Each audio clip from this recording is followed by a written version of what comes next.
अब खोरी गांव के निवासियों के लिए क्या पुनर्वास नीति बनाई गई थी? तो हरियाणा सरकार ने MCF यानी कि म्यूनिसिपल कॉरपोरेशन ऑफ फरीदाबाद के द्वारा खोरी गांव के लोगों के लिए 31 अगस्त 2021 को एक पुनर्वास नीति पब्लिश या प्रकाशित किया था। उस नीति का नाम था housing plan for rehabilitation of Khori dwellers. इसका मतलब क्या हुआ? इसका मतलब कि खोरी गांव में रहने वाले लोगों के लिए उनके पुनर्वास के लिए एक आवास की योजना थी।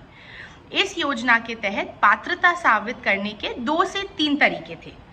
पहला तो ये था कि जो पारिवारिक वार्षिक आय होती है वो 3 लाख रुपए से कम की होनी चाहिए। दूसरा, परिवार के जो सबसे बड़े सदस्य हैं उनके नाम पे उन्होंने 3 ऐसे दस्तावेज दिए थे। तो परिवार के सबसे बड़े सदस्य के नाम पे इन तीनों में से कोई भी एक दस्तावेज होना ज़रूरी था। ये क्या दस्तावेज थे? पहला था 1 जनवरी 2021 के पहले इशू हुआ हुआ परिवार पहचान पत्र, या फिर 1 जनवरी 2021 के पहले परिवार के सबसे बड़े सदस्य के नाम बढ़कर कॉन्स्टिट्यूएंसी के वोटर लिस्ट में आना, और तीसरा था कि दक्षिण हरियाणा बिजली वितरण निगम से लिया गया बिजली के कनेक्शन का प्रूफ। तो इन तीनों में से अगर कोई भी दस्तावेज परिवार के सबसे बड़े व्यक्ति के पास था तो वो अपनी पात्रता साबित कर सकते थे। लेकिन पुनर्वास नीति को लागू करने में क्या क्या दिक्कतें आई?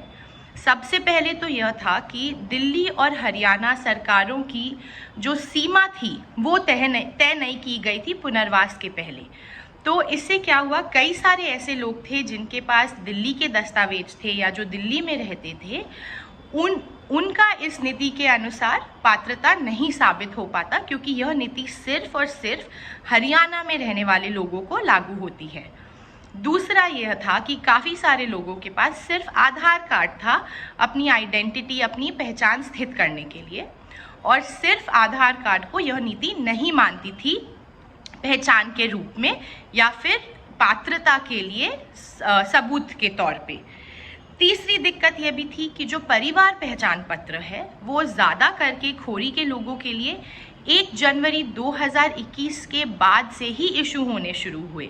तो जब 1 जनवरी 2021 के बाद इशू होना शुरू हुआ, तो जो कि हमारी नीति है उसके तहत काफ़ी सारे ऐसे लोग जिनके पास परिवार पहचान पत्र था वो भी नहीं उनमें उनकी गिनती आई। इस प्रकार से सरकार ने हरियाणा के लोगों के लिए, खोरी के लोगों के लिए पुनर्वास नीति बनाई, और पुनर्वास नीति को लागू करने में जो प्रैक्टिकल दिक्कतें आई वो ये सारी कुछ दिक्कतें थी जो इसको लागू करने में आई। शुक्रिया।